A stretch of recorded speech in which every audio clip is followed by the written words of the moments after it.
Hello mga kabibig! Welcome back sa ating bagong YouTube channel. Ito ang pinakamaingay na YouTuber sa balat ng YouTube.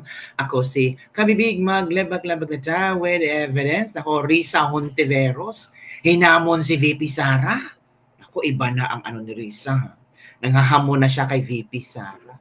At panindigan ni Risa Hontiveros na fair siya na senator judge, mga kabibig. Na wala siya, Hontiveros nanindigang gagampanan tungkulin bilang senator judge sa impeachment versus VP Sara. Lelok. Ewan ko na mo dahil bot-boton nga garay. Sa forma plus na mo dahil bot-boton kaayo. Talaga? Ikaw nga nakapag salita ka nga ang mga Duterte ay threat at danger sa Pilipinas. Di ba sabi mo yan, Risa? Tapos kami maniniwala, kami maging fair ka? Talaga, Risa Hontiveros? At ito kabibig, Harry Roque, hinamon si Risa Hontiveros ng demandahan. Iba itong si Attorney Harry Roque, no? Walang kinatatakutan. Tapang at tapang, magdemandahan daw. Oo nga kabibig. Sabi ni Harry Roque dito, wag ka purong ngawa, magdemanda ka. Hala. Grabe. So, kabibig, panoorin natin si Risa Hontiveros sa kanyang statement na kung saan sabi din niya, hinihintay niya, nanawagan siya, hinamon niya si VP Sara na tumugon sa ipinapadalang summons ng Senado bilang pagpapakita ng pagiging paggalang sa proseso at sa institusyon ng Kongreso. 10 days paganit, excited ra kaayo si Risa, no? Sa pagtugon ni VP Sara. Ang Kongreso nga, hindi pa nga sila tumugon sa pag-return ng impeachment case ni VP Sara sa Kongreso. Tapos si VP Sara, minamadali ninyo. Unahin mo muna ang Kongreso. Dapat nanawagan ka, Risa, sa Kongreso. Kung talagang nakiisa ka sa 18 senador na nagsasabi na i-return ang impeachment kasi talo ka, 5 lang kayo, dapat ikaw bilang kasapi sa Senado, di ba? So dapat ikaw, wala kang magagawa kundi suportahan mo na lang yung 18. Pero iba yung pananawagan mo tungkol kay VP Sara. So halata talaga na talagang maniniwala kami na maging patas ka. Gagampanan mo talaga ng saktong-sakto. Hindi. Alam mo ba kung ano ang laban ngayon ng mga senator versus mga congressman? May statement ka ba para sa mga congressman?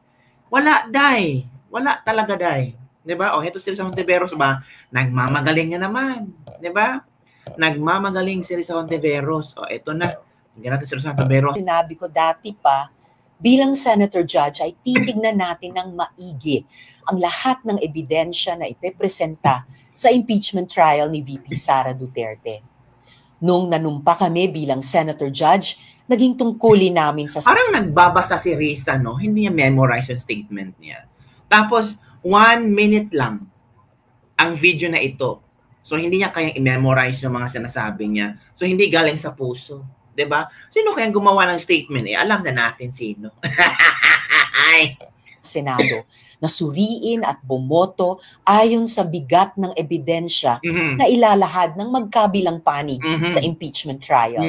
Kakampi man o kritiko ng pangalawang Pangulo. Sinusunod ko po ang tungkulin na iyan at inaasahan ko rin ito sa ibang senador.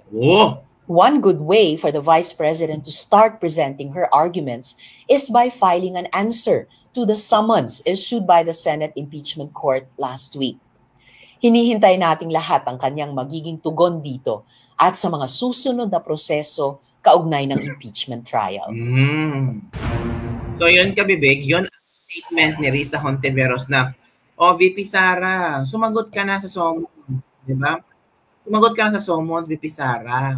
Ito ang mga komento ng ating mga netizen na matalino na mga tao sa Pinas, Miss Risa.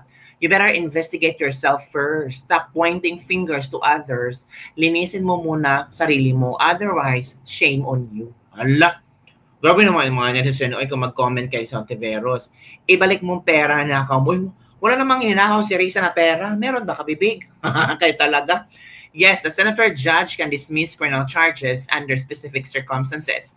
They can do if they find insufficient evidence to support the charges, if the prosecutor's case is legally flawed, or if the defendant's rights have been violated. Senator judge can dismiss on their own initiative or upon a motion from a defendant. Oh, yun mga kabibig. At ito kabibig ha. Kung talking about Risa Hontiveros, may banat din si Attorney Harry Roque. Sabi ni Attorney Harry Roque, matapang talaga Attorney Harry Roque, no? Huwag kang puro dakdak, Risa. Kung talagang alam mo na merong nagawang masama sa VP Sara, na noon pa sinasabi mo na threat at danger sa VP Sara, so hanap kayo ng paraan para hindi makaupo sa 2028. O, eto kabibig. Ito ang tawag dito, paghamon ni Attorney Harry Roque kay Risa Hontiveros. Nako. Attorney Harry Roque, hamunin mo yan si Risa, Attorney Harry Roque.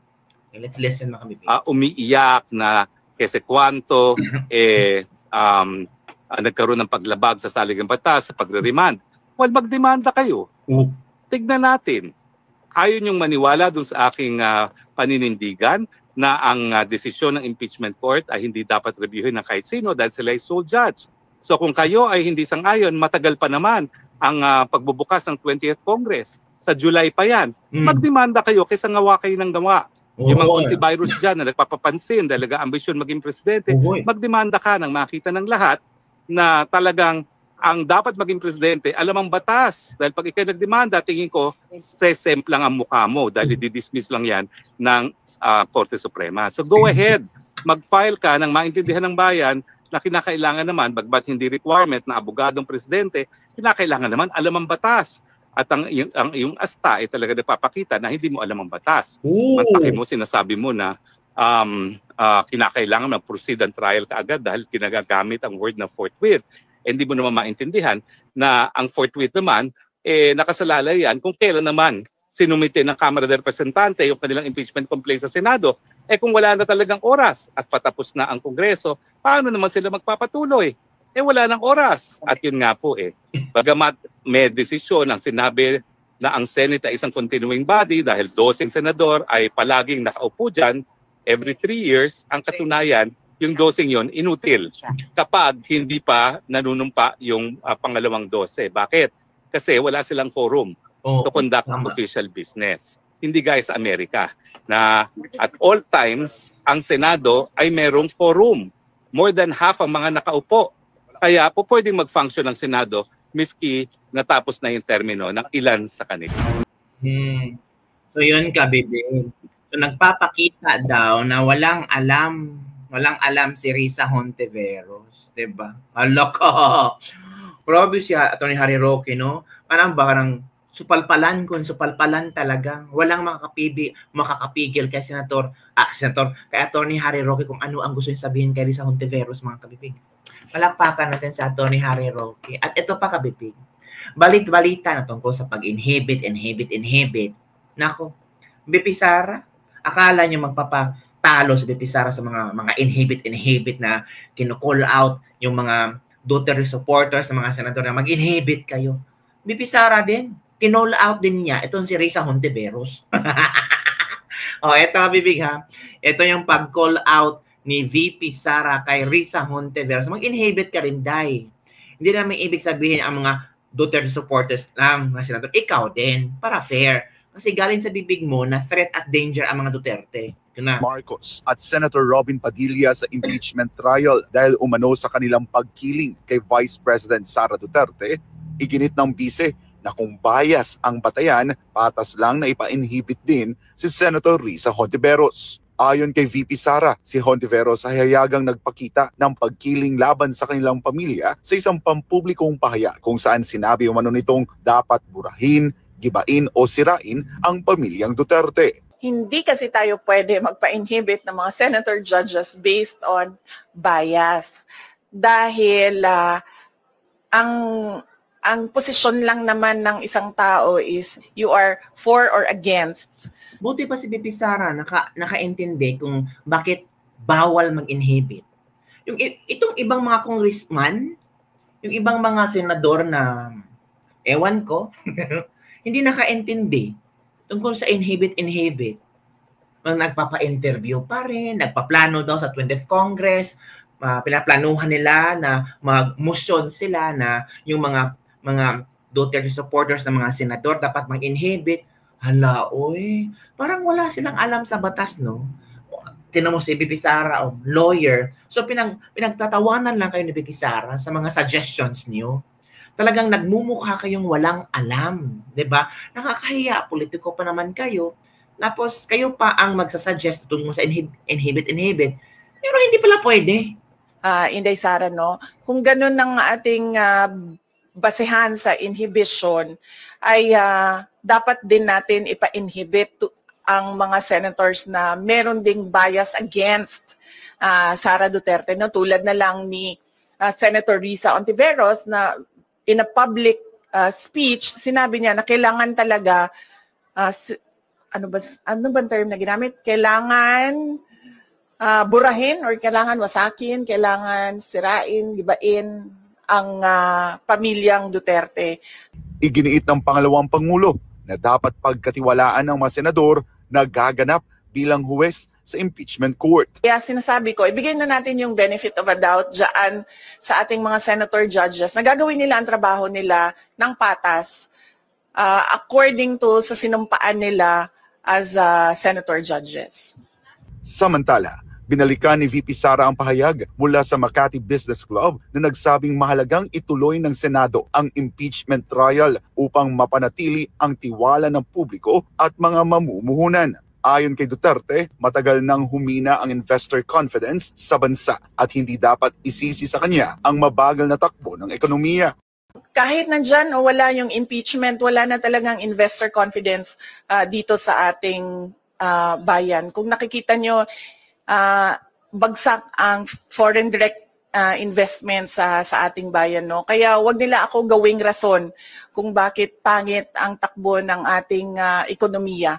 Dagdag pa ng Vice Presidente, hindi impeachment ang tamang sukatan ng pananagutan dahil hindi ito kriminal na kaso. Ang tanging layunin umano ng impeachment ay alisin sa pwesto ang isang opisyal. This is not accountability because impeachment, dalawa lang yung penalties dyan. Removal from office tsaka perpetual disqualification from government service. Walang penalties dyan dahil walang kaso dyan.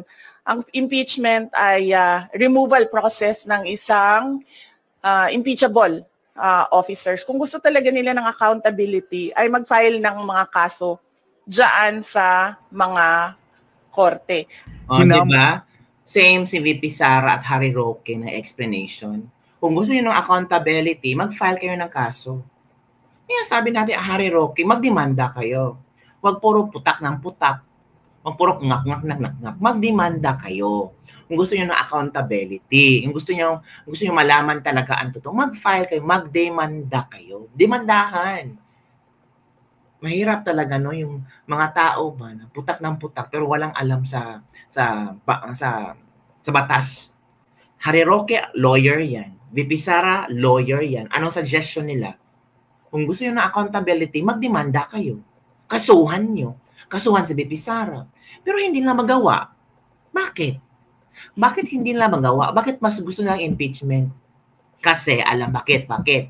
Kasi pag ma-impeach si VP Sara, hindi na makakatakbo sa 2028. Pero kapag kasuhan si VP Sara, posibleng matalo pa or manalo si VP Sara, mapahiya pa sila. 'Di ba? Oh, gets niyo? Okay. Mundin niya ang mga business group na silipin hindi lamang ang proseso ng impeachment trial, kundi pati ang kontrobersyal umanong pagpasa ng articles of impeachment mula sa Kongreso patungong Senado. Alam naman natin at alam naman nila na yung mga pirma ng mga congressman, unang-una hindi nila binasa yung articles of impeachment. Oh. Pangalawa, marami sa kanila ang tumanggap ng budget o pera kapalit ng kanilang signatures. In fact, madami sa kanila ang umamin na na may kapalit yung kanilang pagpirma doon sa articles of impeachment.